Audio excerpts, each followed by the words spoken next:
A paz do Senhor, irmãos. Amém? Feche seus olhos um minutinho só. Pai amado e Deus santo, Deus de poder, Deus de graça, Deus de milagre. Senhor Jesus, em cuja presença nós estamos aqui nesta noite, Pai. Eu te peço, em nome do Teu Filho amado Jesus Cristo, que o Senhor venha derramar, ó Pai, sobre as nossas vidas, sobre a minha vida, sobre a vida de cada irmão, de cada irmã que está aqui nesta noite, Pai, sabedoria, entendimento, discernimento, ó Pai, para que nós possamos compreender aquilo que diz a Tua palavra. Que nós, Pai, possamos ser usados pelo Senhor, porque o Senhor fala aquilo que o Senhor quer e não aquilo que nós queremos. Por isso, Pai, eu te peço, em nome do Senhor Jesus, fala conosco nesta noite, Pai. Em nome de Jesus. Também eu quero te pedir, meu Deus e meu Senhor, que seja quebrado agora, destruído agora, toda seta do mal, toda obra do inferno, tudo aquilo que vem para roubar a Tua palavra, no coração e na mente do meu irmão, que venha cair por terra agora, Pai, no poder e na autoridade do nome de Jesus, mas que cada vida, cada coração, cada mente esteja separado para a Tua palavra nesta noite, Pai. É o que eu te peço em nome de Jesus e te agradeço, Senhor. Amém. Amém, queridos? Glória a Deus, aleluia. Bom, vamos dar continuidade e mais na frente um pouquinho a gente separa um tempo, né, para as perguntas. Quem trouxe pergunta aí? Hã? Ninguém? Só a irmã? Só? Lá também? O pastor lá atrás? Tá? Pergunta. Ó, mas vamos dar uma caminhada aqui para a gente ter um momento de palavra, né? Vamos olhar o que diz no livro de Daniel, capítulo 9. Tudo começa com essa determinação que o Senhor nosso Deus trouxe para o profeta Daniel ali na Babilônia. Né? Que é um trecho que muitos acham extremamente difícil de ser compreendido. Mas que quando a gente lê a palavra e estuda a palavra, se torna fácil. Né? Vamos ver o que diz lá. Vamos partir do verso 24. Não. 22. Verso 22. A palavra do Senhor diz assim, ó. Então ele me orientou dizendo, Daniel, eis que eu vim para transmitir-se percepção, sabedoria e conhecimento. Né? O anjo veio até Daniel para trazer a revelação da palavra de Deus. Tá? Aquilo que iria acontecer no tempo dele até o tempo do fim. Ou seja, Daniel estava lá na Babilônia ainda. E em poucos trechos, versículos da palavra do Senhor, o anjo vai falar com ele assim, ó, tudo aquilo que vai acontecer até chegar o Senhor Jesus, e o Senhor Jesus vai morrer na cruz, e depois que o Senhor Jesus morrer na cruz, até o final dos tempos. Mas a gente tem que ter sabedoria para poder meditar na palavra de Deus e juntar os versículos, juntar tudo aquilo que é concernente a esse assunto. Então ele fala assim, ó, então ele me orientou dizendo, Daniel, eis que vim para transmitir percepção, sabedoria e conhecimento. Pode continuar, irmão. Assim que iniciaste as tuas orações e o teu clamor, houve uma resposta. E a ordem para que eu viesse entregá-la a ti pessoalmente, pois tu és muito amado. Portanto, agora presta atenção na palavra com letra maiúscula. Não é qualquer coisa isso que vai estar falando aqui, querido. Que te declaro a fim de que possas compreender a visão que tiveste. 70 semanas estão determinadas para o teu povo e a tua santa cidade. Vamos falar, deixa no texto aqui, 70 semanas estão determinadas para o teu povo e a tua santa cidade. Então, se a gente só parando ali na vírgula, a gente tem que compreender o texto. Porque 70 semanas, mas são 70 semanas de anos. 70 vezes 7, 490 anos. Tá? Na palavra de Deus, nós sabemos que se cumpriram 489 anos. Falta um ano para se cumprir, ou seja, um ano que é de 7 anos. Né? Então ele fala assim, para quem que ele está falando esse texto?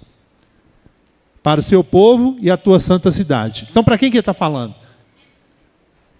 Fala para mim. Que povo é esse? O povo de Israel. Não está falando ainda para a igreja. Esse texto é um texto que a igreja entra nele, mas foi direcionado para Israel. E a tua santa cidade, que cidade é essa? Jerusalém. Então tem um tempo determinado sobre a nação de Israel e um tempo determinado sobre a cidade de Jerusalém. O que eu tenho que entender? Eu tenho que entender que Deus determinou um período na história para poder cumprir tudo aquilo que ele tem que cumprir. Aonde? Em Israel e em Jerusalém. O povo de Israel e a cidade de Jerusalém. Aí o que ele fala lá? Ó, as coisas que ele vai falar. Vê se tudo isso se cumpriu. Qual trecho da palavra se cumpriu até hoje? Ó, a fim de fazer cessar toda transgressão, dar fim à prática do pecado, expiar a iniquidade e as culpas, implantar a justiça eterna, cumprir a visão e a profecia, ungir o Kodesh, ou seja, o lugar santíssimo, reconsagrando o templo. O que se cumpriu desse texto até hoje? Olha lá, ó. A fim de fazer cessar a transgressão. Transgressão cessou? Sim ou não? Não, querido. Isso ainda vai acontecer. O que mais? Dar fim à prática do pecado. Tem pecado no mundo? Hã? Então, o tempo que não se cumpriu ainda, vai se cumprir. Expiar a iniquidade. Eu costumo falar na igreja lá que iniquidade é pecado de crente. Por que é iniquidade? A gente comete o pecado sabendo que é pecado. Fala comigo, misericórdia. A gente comete o pecado sabendo que é pecado. A palavra de Deus fala que é pecado, a gente vai lá e faz. Iniquidade. Pode englobar várias coisas? Pode, mas no básico é isso. A pessoa conhece a palavra de Deus, sabe aquilo que Deus pensa a respeito de tal assunto, vai lá e faz. Isso parou? Não, né? Se a gente for olhar Gálatas capítulo 5, verso 16 em diante, né? Vai ver lá que nada disso parou. Expiar a iniquidade e as culpas, implantar a justiça eterna. A justiça eterna já veio sobre essa terra? Não, não veio. Né? Cumprir a visão e a profecia. Aqui ele está falando. Ungir o lugar santíssimo, reconsagrando o templo. Vamos falar de lugar santíssimo. O templo, naquele tempo, assim como o tabernáculo, é dividido em 3 partes. Então, quando ali atrás, onde vocês entram, que tem um bebedouro, que tem um banheiro, a gente pode considerar dali para trás como átrio. Aí a hora que você passa pelo átrio, você entra pela porta e chega neste salão aqui embaixo, é o lugar santo. Agora, quando sobe no altar, é o lugar santíssimo. E no templo só entrava levita e sacerdote. E os levitas, eles ficavam nos degraus do templo, louvando ao Senhor. E era turno, né? De 24 horas, então 24 turnos o louvor direto lá nos degraus do templo. No lugar santo entrava o sumo sacerdote e os sacerdotes. Mas no santo do santo, queridos, só entra o sumo sacerdote uma vez por ano. Eu não sei se vocês já ouviram falar que para o sumo sacerdote entrar, ele tinha que entrar com a corda amarrada na cintura e tinha tipo a sineta que tem, né, na vaca para poder fazer barulho ali, sino na orla da veste, porque se ele entrasse no lugar santíssimo, no santo lugar, se ele entrasse aqui em pecado, ele caía duro, morto. Aí o povo estava aqui escutando, povo não, né? Os sacerdotes estavam aqui escutando, parou de tocar a sineta, puxa ele que ele morreu. O perdão de pecado naquele ano ali, passou batido, não teve. Tem que esperar o outro ano para perdoar o pecado, para ter o perdão de pecado. Isso tem que ficar marcado para nós. E tem gente que acha que muda. Por isso que eu falo, às vezes a gente acha que isso é lá do tempo passado. Não, mas isso é para nós hoje. Porque não muda. Não muda. Querido, nós temos que colocar na nossa cabeça, para subir nesse lugar aqui tem que ter vida santa. Se não tiver vida santa, corre risco de você morrer. Corre risco de você perder a vida. Corre risco de você adoecer. O que Paulo fala lá na ceia do Senhor? Por isso existe no nosso meio muitos que estão fracos e doentes e alguns que já morreram. Quando ele fala adormecer, morreu. Por quê? Porque tomou a ceia em pecado. Imagina subir no Santíssimo em pecado. Isso a gente tem que levar para a vida. Tá? A gente não pode correr disso. Então nada disso aqui se cumpriu, vai se cumprir. Quando? Na última semana. A última semana, ela começa com o arrebatamento da igreja. Tem as pessoas que não acreditam no arrebatamento e acham que a igreja vai passar pela tribulação. Aí o que vai marcar, estava até comentando com a pastora Kelly, antes do culto começar. As duas testemunhas vão começar a pregar na terra. Apocalipse capítulo 11. Não dá tempo de eu falar hoje, mas eles começam a pregar no primeiro dia da tribulação. Eles vão pregar 3 anos e meio. No final de 3 anos e meio, eles vão morrer, vai ficar na praça em Jerusalém, os corpos deles estirados na praça por 3 dias. No terceiro dia, eles vão se colocar de pé e vão subir aos céus à vista de toda a terra. Por quê? Porque você tem o tablet, você tem o celular, você tem a televisão, você tem as imagens. Tá? Então vamos lá. Então o que acontece aqui? Vai ser um tempo determinado que ainda há de se cumprir. Mas aí continua a profecia. Pode continuar, irmão. Assim sabe e entende isso. Desde quando partir o decreto real para restaurar e reedificar Jerusalém, até o Messias, o ungido, o líder escolhido por Deus, venha, transcorrerão um tempo de 7 semanas e 62 semanas. 7 semanas é o tempo para reconstruir Jerusalém e reconstruir o templo. Depois vem 62 semanas até o ungido ser pendurado na cruz. O dia que o Senhor Jesus morreu na cruz, já entrou na semana número 63. Então tem que ter entendimento. Então ele fala assim, assim sabe e entende, desde quando partir o decreto real para restaurar e reedificar Jerusalém, até o Messias ungido, o líder escolhido por Deus, venha, transcorrerão um tempo de 7 sabuás, ou seja, 7 semanas. E 62 semanas. Então a cidade será reconstruída com ruas e praças, muros e trincheiras, mas em tempos árduos e hostis. Esse tempo aqui já se cumpriu. Porque está falando do Senhor Jesus que ele vai aparecer. E ele já apareceu. Continua, irmão. Decorridas as 62 semanas, o ungido passará pela morte. Senhor Jesus na cruz. Morreu. Será tirado da cidade. A cidade santa... A cidade e o santo dos santos serão destruídos pelo povo do governante que virá. O que é isso? O templo foi destruído no ano 70 depois de Cristo. Mas o povo ainda continuou ali. O povo só saiu de Israel, acabou, foi completamente disperso no ano 73 ou 74 depois de Cristo. Porque tem um trecho da história, porque isso aí já não acha mais na Bíblia, você tem que ir para livro de história, chama Guerra de Massada. O que é Guerra de Massada? Massada é um monte muito alto que tem lá em Israel, e tinha uma fortaleza em Massada.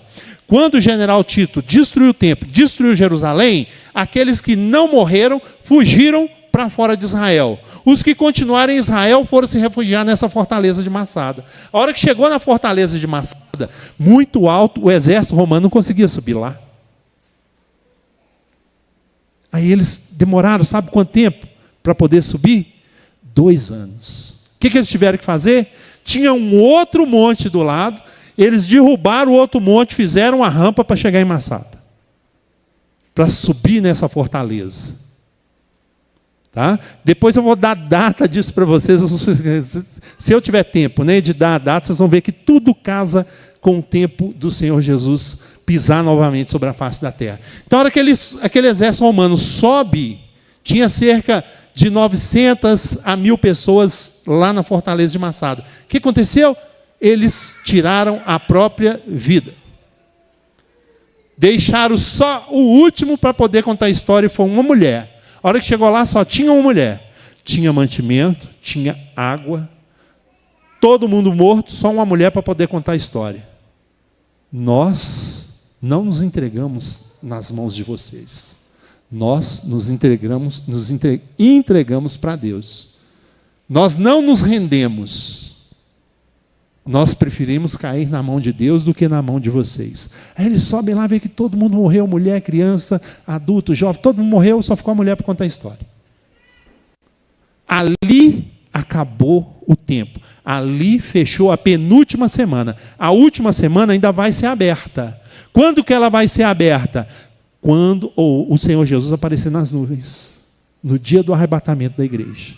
Aí vai vir aquele período de 7 anos, em que a primeira parte é a tribulação. Depois de 3 anos e meio, vai ser a grande tribulação. Tudo isso descrito aqui. Continua lá, irmão, para nós. Eu acho que eu não li tudo. Volta lá, deixa eu ver se eu li tudo. Não. A cidade santa, os santos dos santos serão destruídos, o fim chegará, isso eu li. Pode passar para o próximo. Esse governante, pois, com sagacidade firmará com muitos um pacto que durará 1 semana, justamente na semana da tribulação. Então, o povo foi todo disperso, Deus falou assim, agora para, eu vou lidar com o povo que me escolheu. Eu escolhi Israel. Israel não quis? Agora eu vou mexer com o povo que não me escolheu, os gentios. Aí o que acontece? Quando o Senhor Jesus morre na cruz, entra o tempo da graça. O tempo da igreja. É um tempo que nós podemos aceitar o Senhor Jesus e termos todos os benefícios que vêm de Deus para as nossas vidas. Então, é o tempo da graça. O dia que a igreja for retirada, volta ao estado de antes. Começa a contar a semana novamente. Tá? Na palavra de Deus, no livro de Tessalonicenses fala, 2 Tessalonicenses fala assim, assim que for retirado aquilo que o detém, muitos teólogos, estudiosos, acham que é o Espírito Santo de Deus. Outros acham que é a igreja. Eu acho que é os dois, porque não tem igreja sem Espírito Santo de Deus, querido. O Espírito Santo de Deus está onde? Hoje. Dentro da igreja. Está dentro de mim, está dentro de você, está dentro daquele que não veio hoje, mas ele vai estar aqui domingo, está espalhado sobre a face da terra. Então, os mortos vão ressuscitar primeiro. Depois, nós, os que estivermos vivos, encontraremos com o Senhor Jesus nos ares. A igreja subiu. Quem que vem fechando a fila? O Espírito Santo de Deus. Esse iníquo, ele vai reinar sobre a face da terra. Este é o anticristo. Nessa última semana. Né? Vamos lá. O que ele fala lá? Fará um pacto com muitos, durará 1 semana. Na metade da semana, ele ordenará o fim do sacrifício e das ofertas de manjares. E uma das principais alas do templo será colocado o sacrilégio terrível, a grande abominação, até a consumação, o fim que já está decretado para alcançar e exterminar o assolador. Então vamos dividir isso aqui. Tem templo lá em Israel hoje? Não, eles não têm o templo. Para poder ter o sacrifício, precisa ter o templo. O templo não foi reconstruído. Tem que reconstruir o templo para que possa entrar esse iníquo lá dentro do templo, entrar no Santo dos Santos e fazer esse sacrilégio terrível. Só que tem um detalhe, tá? Assim, a gente estudando precisa de várias coisas, tá? E tudo já está preparado. Então, assim que a igreja for arrebatada, as 2 testemunhas começam a pregar sobre a face da terra. Israel levanta o templo, onde tem que levantar com menos de 3 meses. Está tudo pronto. Todos os utensílios do templo estão prontos. O sumo sacerdote está escolhido. Todos os sacerdotes levitas, as roupas, todos os utensílios para colocar no templo, está tudo pronto. Só não tem a Arca da Aliança. Por quê? A Arca da Aliança não esteve no templo em que o Senhor Jesus entrou. Sabia disso? Quem sabia? A Arca da Aliança não estava no templo quando o Senhor Jesus foi ali em Jerusalém, estava aqui na face da terra. Por quê? Ela sumiu antes de Nabucodonosor entrar no templo e destruir o templo. Mas a gente vai ler no livro de Apocalipse que ela está onde? Nos céus. Né? A hora que rasgar, né, o 6º selo, o céu vai se abrir e quem estiver na face da terra vai ver a arca nos céus. Então, tem que ter tudo isso para poder acontecer. Então, eles vão com 3 anos e meio e resolve o problema. Tá? Resolve a situação. Passa agora para o capítulo 10, pastor, por favor. Verso 1.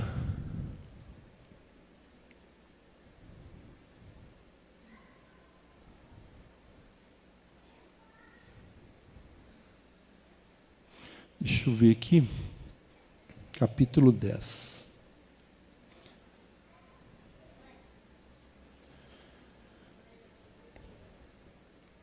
Daniel ficou com isso na cabeça, sem entender. E ele ficou 3 anos orando a Deus para pedir discernimento. Até um dia ele apelou.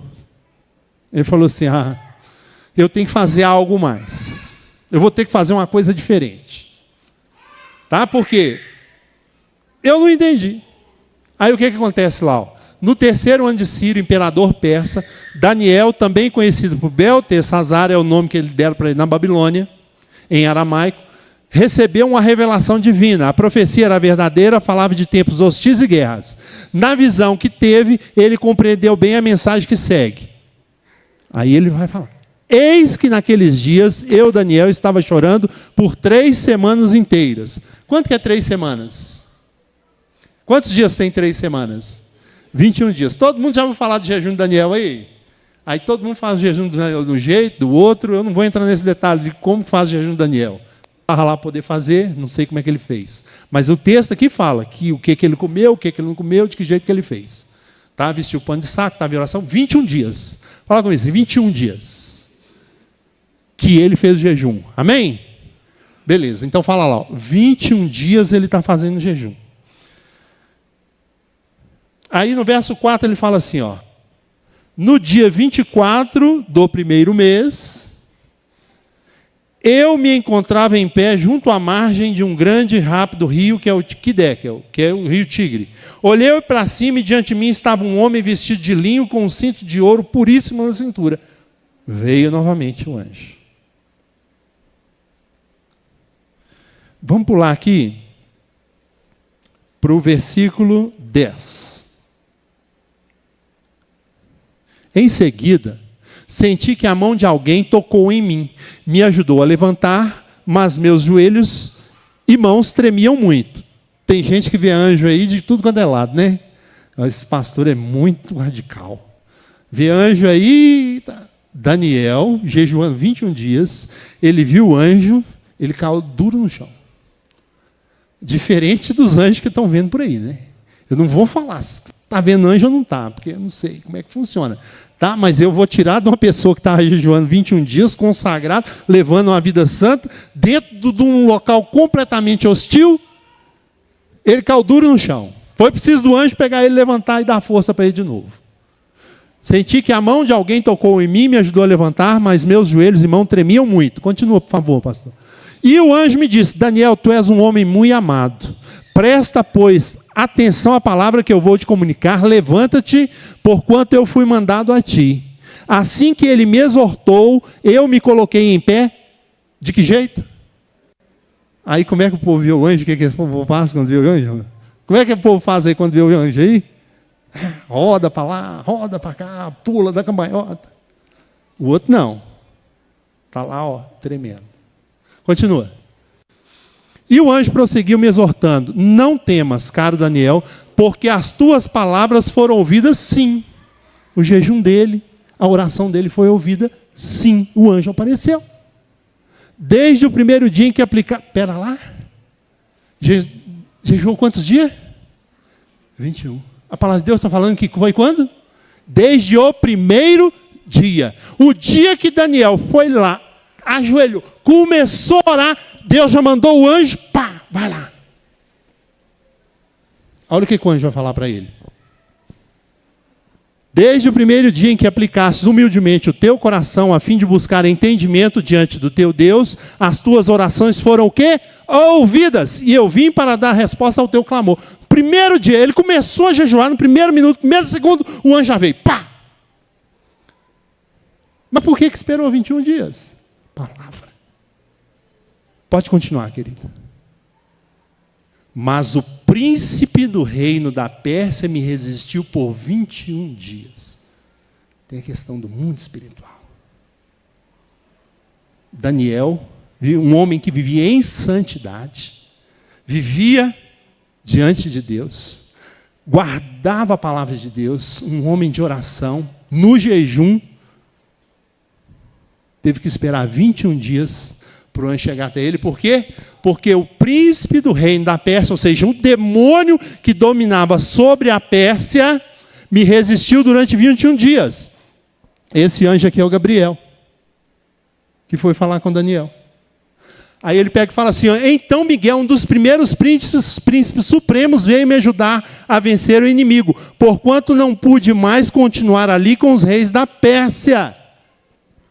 O que aconteceu? Você imagina a cena no céu. Deus sabe de todas as coisas, mas vamos falar que para ilustrar, tá?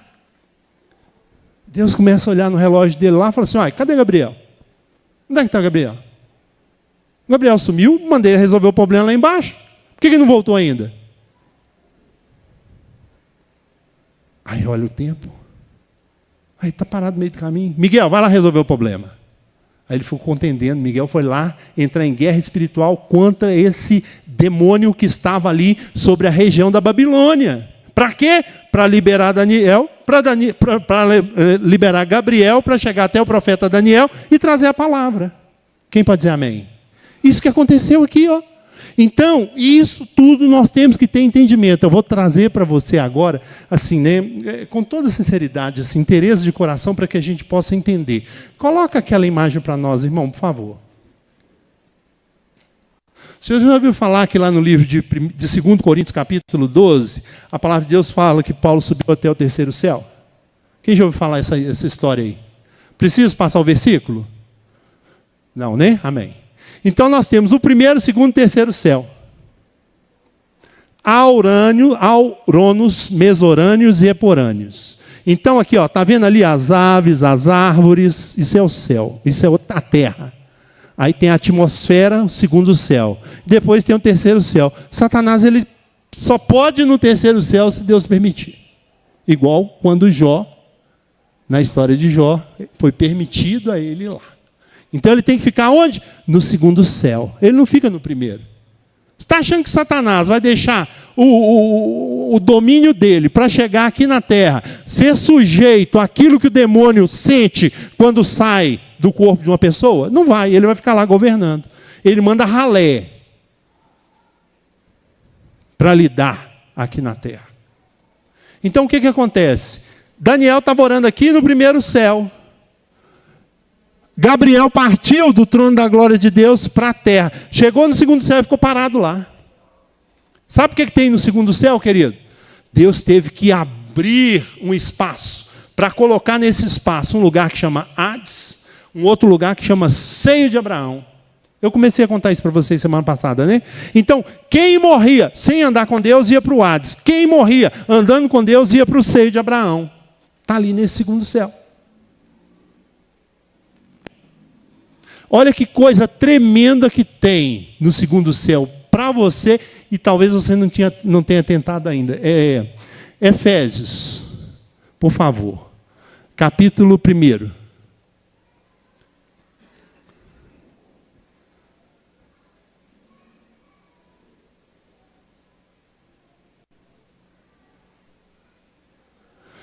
Paulo, apóstolo de Jesus Cristo, pela vontade de Deus, aos santos e fiéis em Cristo que estão em Éfeso. Continua. Graça e paz, graça a vós e paz da parte de Deus, nosso Pai, e do Senhor Jesus Cristo. Continua. Bendito, olha só o que ele vai falar aqui, ó. Bendito seja o Deus e Pai do nosso Senhor Jesus Cristo, que nos o quê? Abençoou. Com o quê? Todas as bênçãos espirituais, aonde? Nas regiões celestiais em Cristo. Tem bênção que está nas regiões celestiais para nós. Presta atenção agora. O que ele vai falar? Ó, coloca lá, o próximo versículo. Ó, presta atenção. Porquanto Deus nos escolheu nele antes de quê? Querido, antes de existir a terra, Deus já sabia que você ia existir. E antes de você existir, antes de criar a terra, sabe o que ele fez? Ele colocou lá nas regiões celestiais uma bênção específica para você. Depois, sabe quem que é o primeiro ser que Deus criou na antiga terra, antes do Gênesis? Quem sabe? Lúcifer. Satanás. Ele não tinha esse nome. Ele chamava Lúcifer. Foi criado por Deus. O primeiro ser da criação de Deus. Primeiro de todos os anjos. Criou esse sujeito. E colocou ele aonde? Para governar na terra. Só que antes ele criou a terra, depois veio Lúcifer. As suas bênçãos vêm em que tempo? Antes dos dois. Vem antes da terra e vem antes do Lúcifer. Pergunto para você, presta atenção aqui agora. Ó. Você conhece da sua vida antes de você nascer por causa de quê? Fala, irmã. O pai, a mãe, contou. Oh, nós nos conhecemos assim e tal, aí nós casamos e tal. Stephanie, eu contar para ela, né? A Osana ficou grávida, a gente estava indo, né? Eu fui para Brasília, depois a Osana foi de ônibus. Eu fui de carro, ela foi de ônibus. Aí, passando um mal, a gente não sabia que ela estava grávida, só depois que a gente ficou sabendo que ela estava grávida, Stephanie. Você está achando que Deus contou para Lúcifer onde é que está a sua bênção? Não contou, querido. Então Lúcifer não sabe onde é que está a sua bênção. Ele não sabe aquilo que Deus destinou para você, aquilo que Ele destinou para mim, aquilo que Ele destinou para nós. Por quê? Está falando lá, porquanto Deus nos escolheu nele antes de quê? Da criação do mundo, para sermos santos e irrepreensíveis na sua presença. Aí você só vai alcançar essa bênção se você for santo e irrepreensível. Aí você vai no segundo céu pegar ela.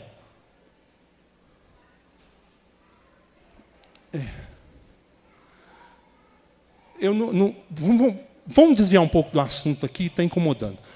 Mateus capítulo 5. Dá um exemplo para vocês. Vou dar 2 exemplos para vocês. Mateus capítulo 5. Verso, deixa eu ver o versículo aqui, acho que é 21 ou 22.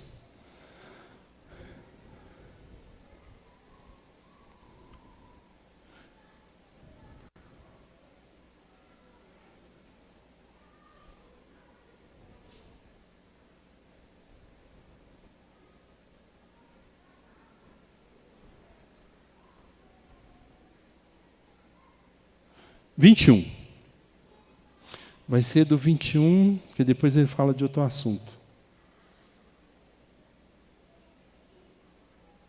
Do 21 ao 26. Vamos ler com calma, para a gente ter discernimento. Eu nem marquei. Está marcado no meu celular, não está marcado ali. Ouviste, quem está falando aqui? Jesus. Fala assim, Jesus está falando. Você acredita naquilo que ele está falando? Sim ou não? Vai discutir com ele? Hã? Porque tem gente que discute, irmão. Tem gente que vai lá e... Não, eu só aceito esse pedaço aqui, esse pedaço eu não aceito. Ouviste que foi dito aos antigos, não matarás, mas quem assassinar estará sujeito ao juízo. Quando existe o assassinato, é porque estava tudo bem com as pessoas? As duas pessoas ali? Não, porque estava o quê? Ruim, né? Não estava legal, concorda? Aí ele vai entrar mais fundo. Continua. Eu, porém, vos digo que qualquer que se irar contra o seu irmão estará sujeito ao quê? Juízo. Também qualquer que disser ao teu irmão, raca, será levado ao tribunal. O que é raca? Às vezes eu falo assim, ô seu, o exemplo, né? Ô seu burro, ô seu jumento, ô seu energúmeno, ô seu incompetente, ô seu tapado. Será sujeito a quê? Juízo. Não sou eu que estou falando, está falando Jesus. Vocês não brigam comigo, não. Será levado ao tribunal. Qualquer que chamar de quê? Idiota, estará sujeito ao fogo do inferno. Fala comigo, misericórdia. Vocês vão entender um negócio muito tremendo. Você tem que guardar isso que eu vou falar para vocês para a vida. Tá? Eu estou esperando Jesus aqui. Para mim, Jesus tinha que voltar ontem de manhã bem cedo. Se ele não voltou, é porque tem um plano aí para a gente ainda. Tá? Mas se ele não voltar por esses dias, você tem que guardar isso para a sua vida. Porque muita coisa pode estar dando errado por causa disso. Tá? Olha o que ele vai falar aqui. Ó. Fogo do inferno. Próximo versículo, pastor. Assim sendo, se trouxeres a tua oferta ao altar, lembrares que o teu irmão tem alguma coisa contra ti, não é dinheiro, querido, tá? Não é dinheiro, não. É a sua oração, é a sua adoração, é aquilo que você faz como clamor a Deus. Continua. Deixa ali mesmo diante do altar a tua oferta, primeiro vai reconciliar-se com quem? Você vai aqui, ora, faz tudo que você tem que fazer, depois você vai reconciliar com quem? Com o teu o quê? Irmão. E depois volta e apresenta a tua oferta de novo. Continua? Entra em acordo de prece com o teu adversário. Adversário, todo mundo acha que é o diabo. Não é o diabo. Adversário é aquele que você está contenda com ele. Pode ser teu irmãozinho de igreja, teu irmãozinho de sangue, teu vizinho, teu filho, teu pai, tua mãe, teu pastor, qualquer um que você tiver de bronca com ele, reconcilia com ele primeiro. Por quê? Com teu adversário. Enquanto está com ele a caminho do tribunal, para que não aconteça que o adversário te entregue ao juiz, o juiz te entregue ao carcereiro e te joga aonde? Na cadeia. Que dia que isso aconteceu no tempo de Jesus? Não, Jesus está falando do mundo espiritual. É isso que ele está falando. Ele está falando uma coisa que está acontecendo no mundo espiritual que eu não vejo, você não vê, ninguém vê. Mas está acontecendo. Eu vou provar para vocês dentro da palavra que acontece. Com pessoas. Acontece. Não era qualquer um também, não. Acontece. Continua lá, irmão. Te joga na cadeia. Com toda certeza, afirmo que de maneira alguma sairás dali enquanto não pagares o quê? O último centavo. Vou explicar para vocês o texto. Aí, você está orando aqui embaixo, igual Daniel. Está com problema daquele jeito. Aí você está orando para você, está orando para uma pessoa que você gosta muito, é uma situação talvez de uma enfermidade que é só Jesus para poder resolver, é uma situação contrária que só o Senhor Jesus poder resolver. Aí você começa a orar, e ora, e vai, e vem, e vai. Daniel esperou 21 dias, e ele não estava preso. Mas a palavra de Deus fala que você vai ficar preso, que nós vamos ficar presos. Se nós estivermos com contenda com alguém, seja qualquer pessoa, nós vamos ficar presos no mundo espiritual. Vai ter uma cadeia no mundo espiritual. E lá está falando o quê? Que na porta dessa cadeia vai ter um verdugo lá, vai ter um demônio na porta da cadeia. E não vai sair enquanto não pagar o último centavo. Aí você ora daqui. Deus também é o quê? Justo. Então tem que entender algumas coisas. Primeira coisa que eu tenho que entender: Deus me ama, mas Ele é justo.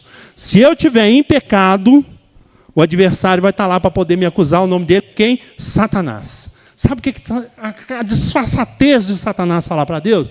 Tu não vai dar a bênção para o Fernando, não, porque se der a bênção para o Fernando, vai ter que dar para mim primeiro, porque está em pecado. Eu estou em pecado, ele também está. Está entendendo o que eu estou te falando? Ele fica preso, está preso. Aí o anjo vem levar a bênção. Onde é que você está? Está na cadeia. Na porta da cadeia lá tem um anjo. Deixa eu levar. Tem um demônio lá. Deixa eu entregar a bênção. Não, entra na fila. Está nessa fila toda aí, ó. É as orações dele. Enquanto ele não pagar o último centavo, eu não libero. Aí tu vai ficar quanto tempo esperando? Sou eu que estou falando, não. O Senhor Jesus está falando. Só que o povo não entende. Não quer entender. Quer entender? Zacarias capítulo 3. Põe lá.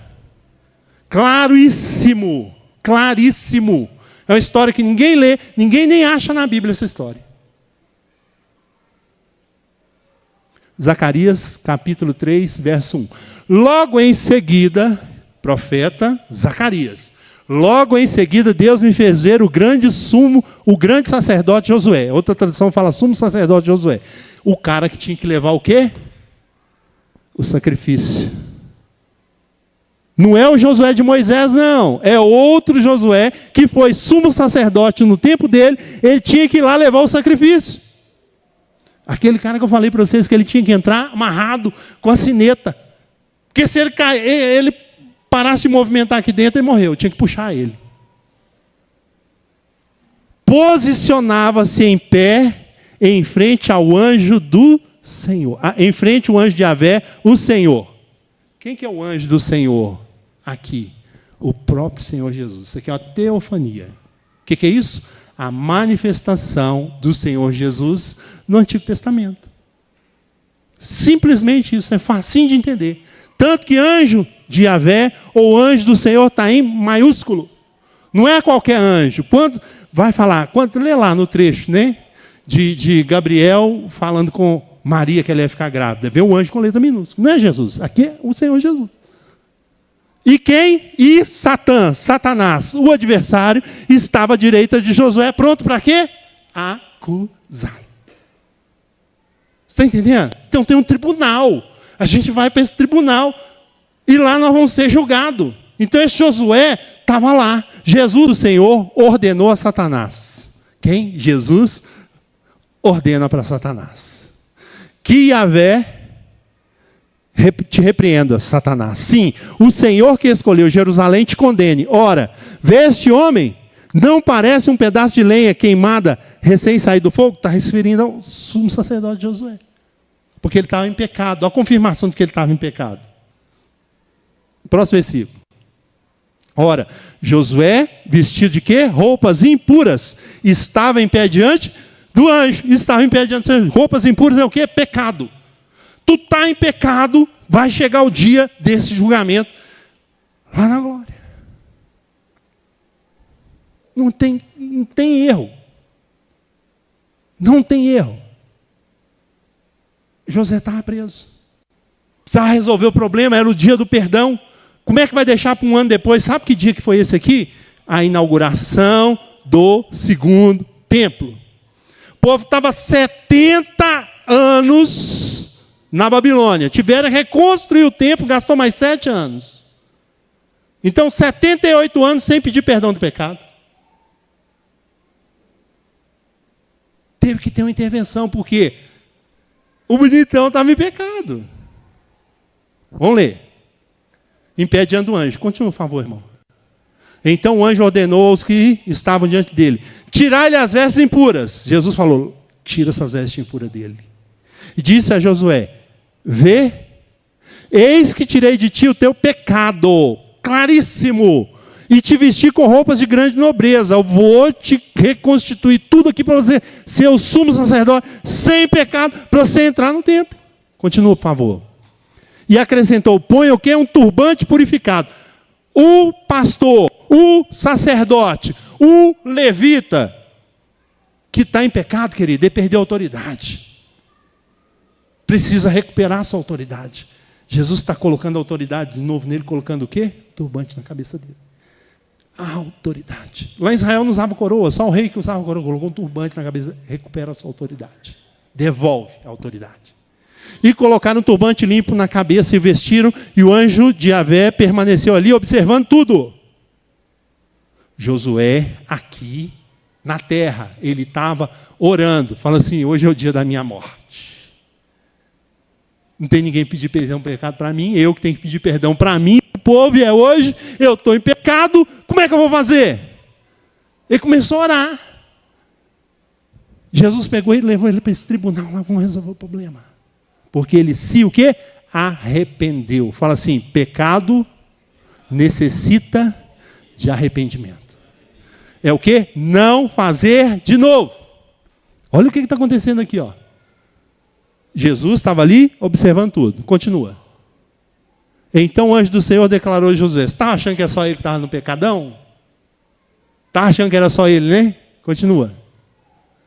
Aí Jesus vai dar a dura, porque ele dá a dura. O profeta Zacarias colocou ali bonitinho, mas acho que ele veio com um cajado na mão.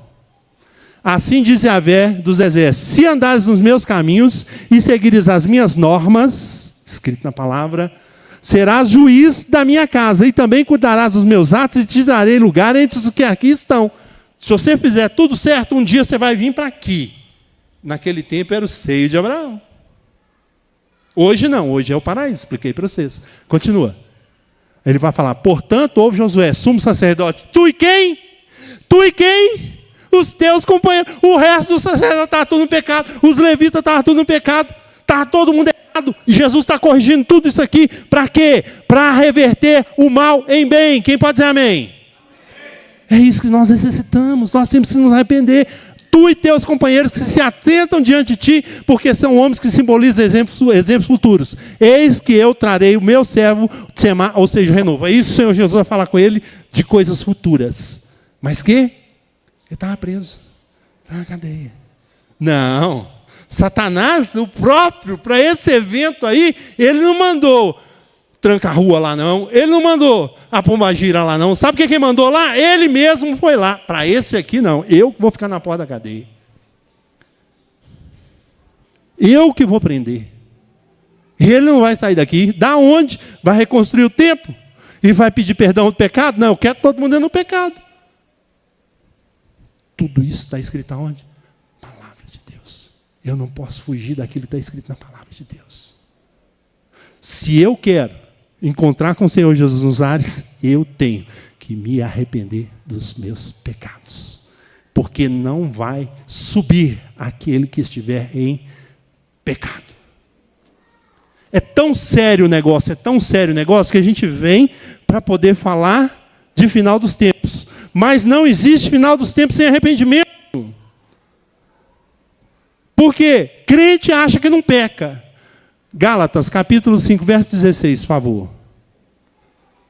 Crente acha que não peca. Vão achar os pecados dos crentes aqui.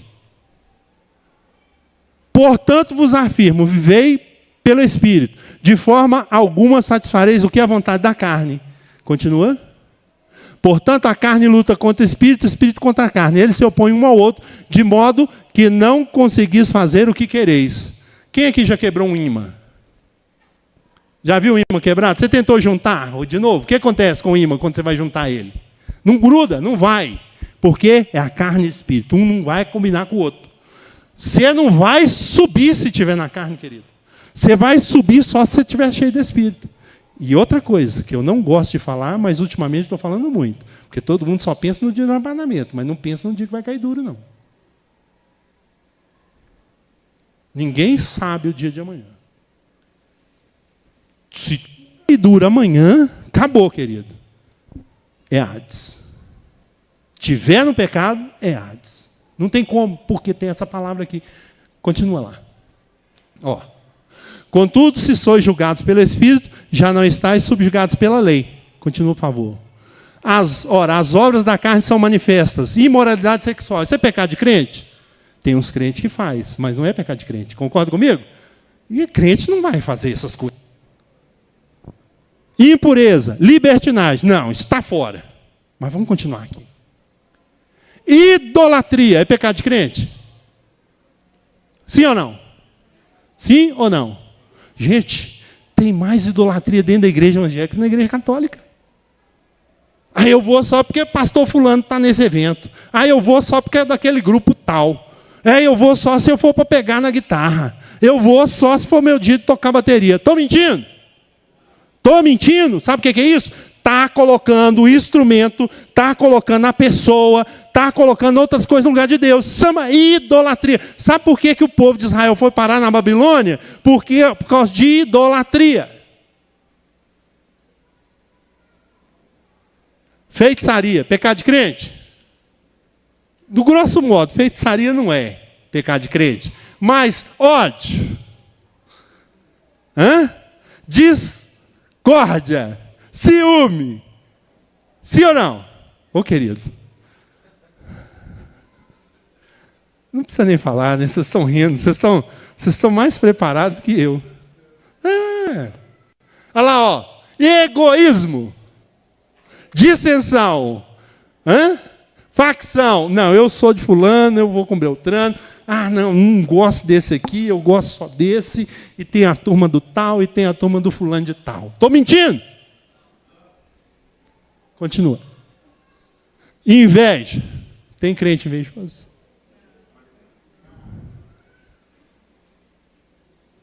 Não vou falar que crente bebe, tá? Eu sei que tem uns aí que gostam. Mas, orgia. E tudo quanto se pareça com essas perversidades, contra as quais vos advirto, como já os preveni antes. O Paulo está falando de novo, gente, para de fazer isso, para com isso. Os que as praticam, não o quê? Fala comigo, repete. Não herdarão o reino de Deus. Simples. Isso é simples. Não precisa de interpretar, não. Não precisa ter interpretação, não. O que eu preciso? Eu preciso colocar minha vidinha em ordem. Porque se eu não colocar a minha vidinha em ordem, não vou encontrar com o Senhor Jesus. O dia que o Senhor Jesus aparecer nas nuvens, acabou. Acabou. Põe para nós lá. Livro de 1 Coríntios, capítulo 15.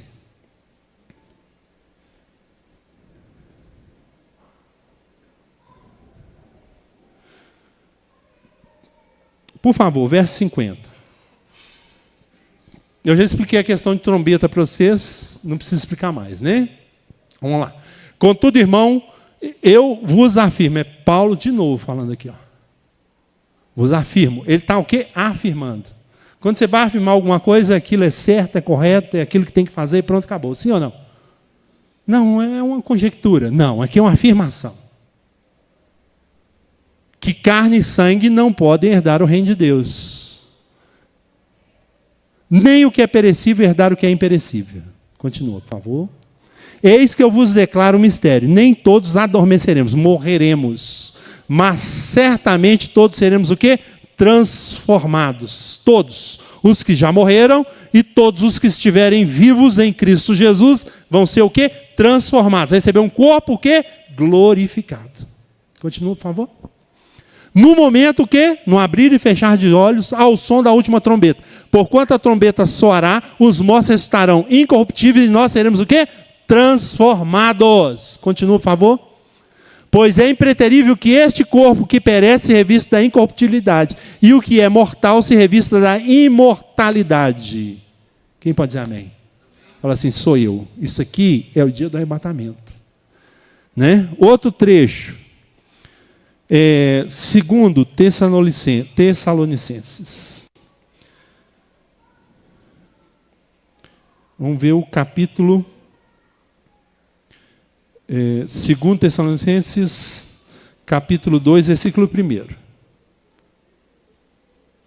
Caros irmãos, quanto ao retorno do Senhor Jesus Cristo, do nosso Senhor Jesus Cristo, e a nossa reunião com eles, vos suplicamos que não permitais que o vosso modo de crer seja influenciado, nem fiqueis amedrontados por causa de profecia, palavra ou carta atribuídos indevidamente à nossa autoria, como se o dia do Senhor já tivesse chegado. A igreja de Tessalônica estava preocupada com aquele tempo lá, achando que, né, Jesus já tinha chegado e que...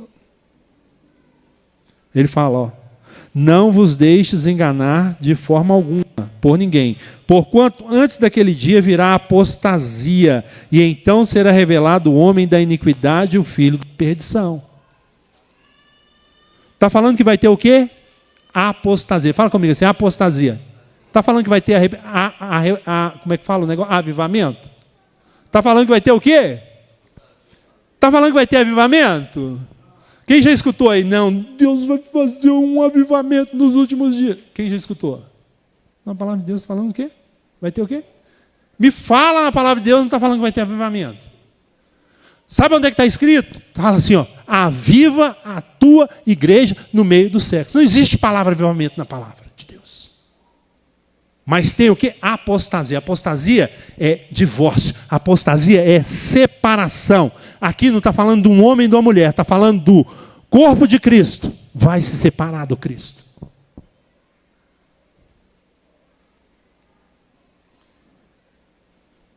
E então será revelado o homem da iniquidade, o filho da perdição. Aquele que se opõe e exalta acima de tudo o que se chama Deus ou objeto de adoração, a ponto de se assentar no santuário de Deus, apresentando-se como Deus. É aquilo que Daniel fala lá e o próprio Senhor Jesus fala em Mateus 24, que ele vai entrar no Santo dos Santos cometendo sacrilégio terrível. Não vos lembrai do que eu costumava compartilhar convosco acerca desses acontecimentos? No entanto, vós sabeis o que está detendo nesse momento, para que ele seja manifestado no seu devido tempo. Na realidade, o mistério da iniquidade já está em ação, restando tão somente que seja afastado aquele que o detém, aquele que o detém. Quem pode impedir Satanás de se manifestar na face da terra? Quem? Fala comigo assim, a igreja. A igreja. Mas não é qualquer igreja. É uma igreja cheia do Espírito Santo de Deus. Querido, não é igreja em pecado. Não é uma igreja em transgressão, uma igreja em iniquidade. Não é placa de igreja. É eu e você juntos, em santidade. Podemos impedir Satanás de agir. E de chegar este tempo. Porque quando existir essa apostasia, que a gente já está vendo, precisa dar exemplo para vocês aí do que está acontecendo nas igrejas? Vocês devem saber melhor do que eu, vocês moram em Belo Horizonte. Sim ou não? O que está acontecendo aí? É briga de irmão dentro da igreja? Irmão de sangue está brigando dentro da igreja? Sim ou não? Sim ou não, querido? E é por causa de quê? Por causa de poder e por causa disso aqui? Querido, não precisa nem falar. Ai, nós estamos achando que vai ser. Não vai, querido. As coisas são muito sérias. As coisas são muito sérias. A igreja tem que levar as coisas de Deus a sério. Principalmente nós, que estamos vivendo nos últimos dias. Porque eu posso não saber o que vai acontecer comigo amanhã, mas eu sei que o Senhor Jesus está próximo.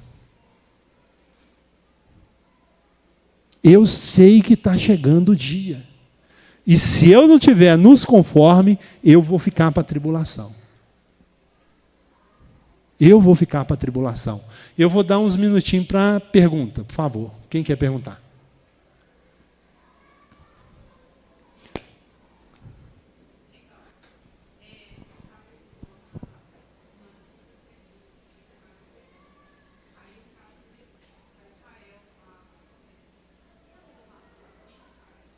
Vamos lá. Ela está perguntando aqui, no caso das duas testemunhas, se vai estar pregando para Israel. No caso, eles vão estar pregando em Israel. Né? Certinho, irmã, vai estar pregando em Israel. Porém, põe Daniel capítulo 12, verso... Daniel, capítulo 12. Deixa eu ver o versículo aqui, quer ver? Tem que ter texto, porque se não tiver o texto, a resposta não fica completa, né?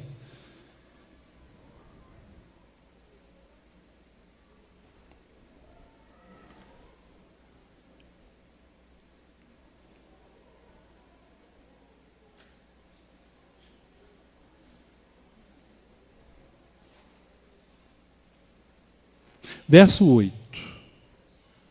Lá fala assim, ó, Daniel capítulo 12, verso 8. Eu ouvi claramente, mas não consegui compreender todo o significado da profecia, por isso indaguei.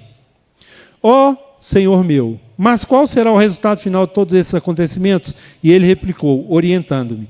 Segui o teu caminho, Daniel, porquanto estas palavras, a sua significação, estarão lacradas e seladas até os apropriados tempos do fim. Muitos serão colocados à prova, e assim serão enjoeirados, purificados, aperfeiçoados. No entanto, os malignos continuarão praticando suas impiedades. Nenhum dos ímpios dará ouvido a essas palavras, tampouco buscarão entendimento. Mas os sábios e prudentes, sim, estes entenderão. Concluindo, depois de abolido o culto contínuo, e mediante a apresentação do holocausto diário e a abominação desoladora, terrível sacrilégio, que foi estabelecido no templo, transcorrerão ainda 1.290 dias. Bem-aventurado que guarda e chega até os 1.335 dias. Tu, porém, vai em paz, segue o teu caminho até o fim, eis que descansarás, e então, no final dos tempos, te levantarás para receber a tua herança perpétua. Lá no início, ele vai falar assim, ó, no verso 3... Os que têm entendimentos sábios, resplandecerão com fulgor do firmamento. Todos quantos se dedicaram a conduzir as muitas pessoas à verdade, à prática da justiça, serão como estrelas, brilharão para sempre por toda a eternidade. Tu, porém, Daniel, tranca em segredo, mediante um selo, as palavras do livro, até o tempo próprio do fim. Muitos farão de tudo e correrão de uma parte para outra em busca de maior saber e conhecimento. Se multiplicará muitas e muitas vezes. O que ele está falando aqui? Para as duas testemunhas, tá? As coisas do tempo do fim, ninguém entende. Por quê? Tem que existir o tempo do fim. Se as duas testemunhas vão profetizar em Israel, Israel tem que ser nação. Israel foi nação em 1948. Então tem que ter nação. Israel tem que ter templo? Vai fazer o templo ainda. Então as duas testemunhas vão pregar de Jerusalém para atingir toda a terra. Você vai ver por causa de quê? No texto aqui de Daniel fala de o conhecimento será expandido. Como é que as pessoas vão ver? Através de quê? Do tablet, através do celular, através da televisão. Essa pregação. Tá? Todo mundo faz muita confusão. A questão das 144 mil, dos 144 mil. Esses vão pregar sobre toda a terra. Esses vão vir aqui no Brasil, pregar aqui no Brasil. São de quê? Das 12 tribos de Israel. As duas testemunhas têm que ficar lá. Tem que profetizar lá. Os 144 mil vai começar lá e vai expandir por toda a terra. Mas não vai pregar esse evangelho que nós temos aqui hoje. Porque o tempo da igreja começou no dia de Pentecostes. Depois que o Senhor Jesus morreu na cruz. E vai até o dia do arrebatamento da igreja. Antes era como? A pergunta do pastor Baltazar na semana passada. Como é que era a salvação antigamente? Justo é salvo. Aquele que praticava a lei é salvo. Eu não expliquei para vocês que quem morrer dando o teu sangue por causa do testemunho e por causa da palavra, ele vai para debaixo do altar? É 1 a 1, querido. Pensa comigo aqui, ó. Tá. Quando a pessoa morre hoje em Cristo Jesus, ela vai para onde? Para o paraíso. Sim ou não? Ela vai coletivamente lá, tem que esperar dar 1 mês para juntar todo mundo e ir para lá? Não. Morreu, vai. Morreu, vai. Morreu, vai. Só que quando o Senhor Jesus aparecer aqui, ó, tá todo mundo lá diante do trono. Aí quem morrer para poder ser salvo, vai para onde? Debaixo do altar. Ah, morreu aqui na terra? 1 por 1. Vai todo mundo para debaixo do altar. E vai ficar ali debaixo do altar até o último momento do Apocalipse, capítulo 19. Capítulo 19, põe para nós lá, pastor, por favor. Apocalipse, capítulo 19. Olha o que fala aqui, ó.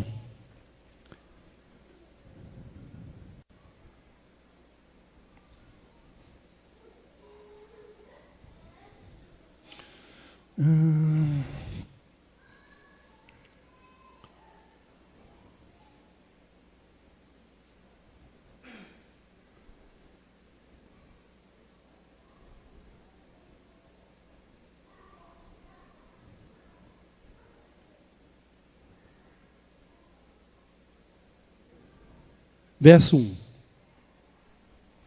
Havendo passado esses acontecimentos, ouvi uma voz grave no céu que anunciava: aleluia, salvação, a glória e o poder pertencem ao nosso Deus, porquanto verdadeiros e justos são os teus juízos. Ele condenou a grande prostituta que corrompia a terra com a sua sedução, e das mãos dela vingou o sangue dos seus servos. E mais uma vez, na multidão reunida, exclamou: aleluia, a fumaça que dela parte sobe pelos séculos dos séculos. Então os 24 anciãos e os 4 seres viventes se prostraram e adoraram a Deus que está sentado e exclamavam: amém, aleluia. Acabou.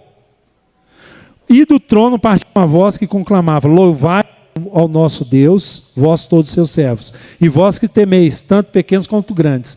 Então ouvi algo semelhante ao som de uma grande multidão, com estrondo de muitas águas, e poderosos trovões que bradavam: aleluia, porquanto o Senhor nosso Deus Todo-Poderoso já reina. Alegremos e exultemos e demos glória a Ele, porque chegou a hora das bodas do Cordeiro, a sua noiva está preparada. Para vestir-se, foi providenciado linho fino, puro e resplandecente. Linho fino representa a ata de justiça dos santos. Então o anjo me ordenou: escreve, bem-aventurados os que são chamados ao banquete das núpcias do Cordeiro. E disse mais: essas são as exatas palavras de Deus. Diante disso, lancei-me aos seus pés num gesto de adoração, mas ele imediatamente me orientou: olha, não faças isso, sou servo teu e de teus irmãos, que tem o testemunho de Jesus. Adora porquanto o testemunho de Jesus é a essência da profecia. Então vi os céus abertos, e diante de mim um cavalo branco, cujo cavaleiro se chama Fiel e Verdadeiro. Ele é o responsável por julgar e guerrear com justiça. Os seus olhos são como chamas vivas de fogo, e em sua cabeça há muitas coroas e um nome escrito que só ele conhece. Sabe qual que é esse dia aqui? O dia que fala em Zacarias. Zacarias capítulo 14. Só o início para a gente terminar aqui. Zacarias capítulo 14, verso 1. Atentai todos vós, eis que vem o dia do Senhor, quando todos os teus bens se tornarão despojos, serão repartidos no meio de ti. Continua. Porquanto ajuntarei todas as nações para a luta contra Jerusalém, a cidade será tomada, as habitações serão saqueadas, as mulheres violentadas, metade da cidade será sequestrada e levada ao cativeiro, contudo o restante do povo não será exterminado da cidade. Último dia da tribulação, isso aí, ó. Porquanto, o próximo, então Yahvé, ou seja, o Senhor Jesus se apresentará pessoalmente para a guerra, contra aquelas nações, como ele costumava fazer antigamente, né? No dia da batalha. Continua. Olha o que vai acontecer. Naquele dia os seus pés estarão sobre o Monte das Oliveiras. Sabe onde é que Jesus vai descer? Lá, no Monte das Oliveiras. Onde ele subiu, ele vai descer. No Monte das Oliveiras. Eu pesquisei e já achei o lugar certinho que ele vai pisar. Certinho assim. Tem foto. Depois, se der tempo, a gente mostra até a foto lá. Ó. Já mostrei lá na igreja. Certinho. Sabe quando é que tem que ser? Porque ele saiu pela porta dourada. Então, de onde é que ele vai pisar? Ele tem que enxergar a porta dourada, enxergar lá no átrio, enxergar o santo e o santíssimo, desse templo imundo que vai ser erguido em Israel. Você está achando que o Senhor Jesus vai aproveitar essa porcaria? Olha o que vai acontecer a hora que ele botar o pé na terra. Estarão sob o Monte das Oliveiras, a leste de Jerusalém. E o monte, o que se dividirá ao meio, do oriente para o ocidente. Haverá um vale muito grande, e metade do monte será retirado para o norte, e a outra metade para o sul. Jerusalém vai fazer assim, ó. E depois ele vai reconstruir tudo de novo. Você quer saber como que vai ser? Eu vou te dar o para casa.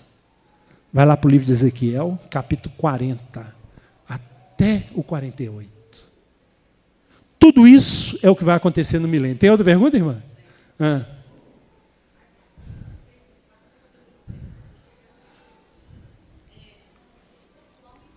Corpo, alma e espírito. Nossa, isso é bom demais.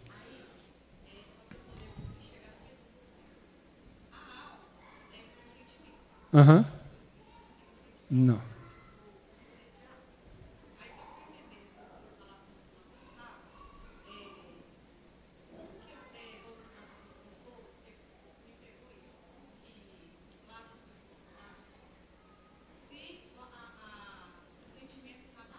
Na alma.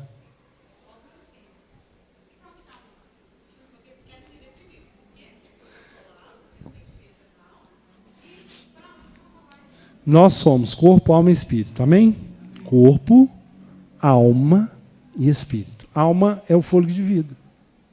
Aquilo que Deus fez lá com Adão. Fôlego de vida. Tá? O nosso corpo, quando nós morremos, vai para onde? Pó da terra. Jesus, claramente, morrendo na cruz, ele diz: Pai, em tuas mãos entrego o quê? O meu? Espírito é de Deus, volta para Deus. Sobrou o quê? A alma. O que está lá no Hades? O que estava lá no seio de Abraão? E o que está no paraíso? A nossa alma. Por isso que quando o Senhor Jesus pisar, quando o Senhor Jesus chegar nas nuvens, os mortos, o quê?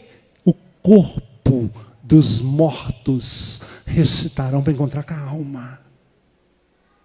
A alma. E nós, os que estivermos vivos, já temos a alma dentro de nós, só receber o corpo glorificado. Deu para entender, irmã? Então, o que acontece? É assim, se eu pudesse, tivesse tempo de ler para vocês, fica claro, mas claro. A história de o rico e Lázaro, né? Mas não dá tempo hoje, olha lá, ó, já deu 21h33, né? Aí ficou comprido. Eu vou trazer isso para vocês, eu tenho que trazer semana que vem para vocês, assim, ó. Sério, o que eu vou falar para vocês semana que vem? Tudo tem um dia para começar e tem um dia para terminar. Tá? Se Deus começou o negócio, Ele tem dia para terminar o negócio. Não é assim, eu estou pensando, vai ser hoje, vai ser amanhã. Não, já está determinado o dia. Você não tem como correr disso não, irmão. Tá? E eu vou mostrar para vocês algumas coincidências. O pastor Baltazar está esperando isso aí, né? Ele está esperando isso desde a outra vez que eu estive aqui, né? Algumas coincidências dentro da palavra de Deus, numa data específica, que tudo que é importante vem acontecendo. E tem gente que é bobo e acha que as coisas não vão acontecer. Né? Então eu vou trazer, mas deixa eu responder a pergunta do irmão ali. Trazer isso na semana que vem, mas vou tirar um tempinho para explicar essa questão. Corpo, alma e espírito. Vou trazer até um slidezinho ali, vou mandar para o pastor Baltazar, ele vai bolar o esquema, vou botar para nós ali, vocês vão entender certinho. Pode falar, irmão.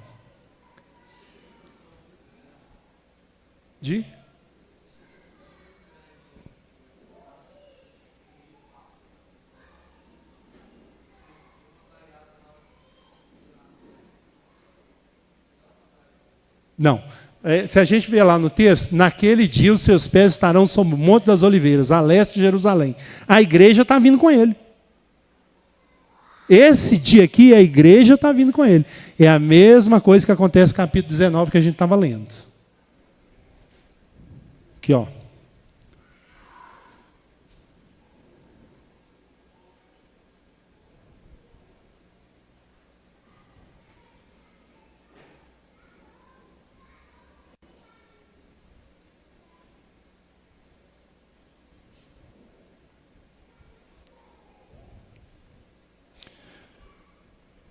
O que acontece? O Senhor Jesus, olha, agora que ele vai destruir, né, a besta, né, ele vem com seu exército. Verso 15. Uma espada afiada saia da boca para ferir com ela as nações. Ele as regerá com cetro de ferro. Ele mesmo é o que pisa o lagar do vinho da justa ira do Deus Todo-Poderoso. Em seu manto, sobre a coxa, está escrito: Rei dos reis, Senhor dos senhores. Avistei um outro anjo, se colocou em pé no sol e clamava com alta voz todas as aves que estavam em pleno voo no meio do céu: vinde ajuntai-vos para a grande ceia provida por Deus, a fim de comerdes a carne de reis, de comandantes poderosos e de cavalos, e de seus cavaleiros pequenos e grandes. Neste momento vi a besta e os reis da terra, com seu exército, reunidos para guerrear contra aquele que estava montado no cavalo e contra o seu exército. No entanto, a besta foi presa, e com ela o falso profeta, que havia realizado grandes sinais miraculosos, por intermédio dos quais ele havia enganado. Todos os que receberam a marca da besta adoraram a imagem. Os dois foram lançados vivos no lago de fogo e enxofre. Todos os demais foram mortos com a espada que saía da boca daquele que está montado no cavalo. E todas as aves se fartaram com a carne deles. Quem tiver marcado com a besta, morre, uma marca da besta, morre nesse dia. Aquele que não tiver marca nenhuma, entra no milênio. Mas aquele que tiver a marca do sangue do Cordeiro, não está falando aqui. É porque ele está vindo com o Senhor Jesus fechando. Entendeu? Porque tem visões, aquilo que eu expliquei para vocês. Tem visões de que é pré-tribulação, aquele que crê que vai existir o arrebatamento antes da tribulação. Né? Tem aqueles que acham que o arrebatamento vai ser no meio da tribulação. Tem outros que acham que vai ser no final. No final aqui, nesse trecho, eu falei para vocês das bodas do Cordeiro, daquilo que está acontecendo no céu, que os santos estão lá no céu. Pois se Jesus vai vir nas nuvens, onde é que vai ser as bodas do Cordeiro? Vai ser arrebatamento, vai ser, se for no final, arrebatamento de ioiô. Tu vai no céu e volta para a terra. Né? Pum, pum, não dá. Aí você tem que ter as bodas do Cordeiro, você tem que ter as visões, tudo que está no livro de Apocalipse tem que acontecer. Né? Vamos encerrar, pastor? Deixa mais pergunta para depois. Tá? O pastor vai fazer um negócio da enquete aí, que eu posso também responder para vocês, talvez aí, mensagem do WhatsApp, fazer as perguntas, entendeu? Porque aí dá tempo, né, gente? Tá? Pastor, por favor. Semana que vem eu vou trazer para vocês questões de específicas daquilo que está acontecendo desde o início e que vai acontecer até o fim, baseado numa única data. Eu não estou marcando o dia para Jesus voltar, não tem jeito de marcar. Eu estou falando que tem coincidências que nós temos que estar atentos. Tem coisas na palavra de Deus que a gente tem que estar atento. Amém, gente? Vamos ficar de pé? Que tempo bom, né?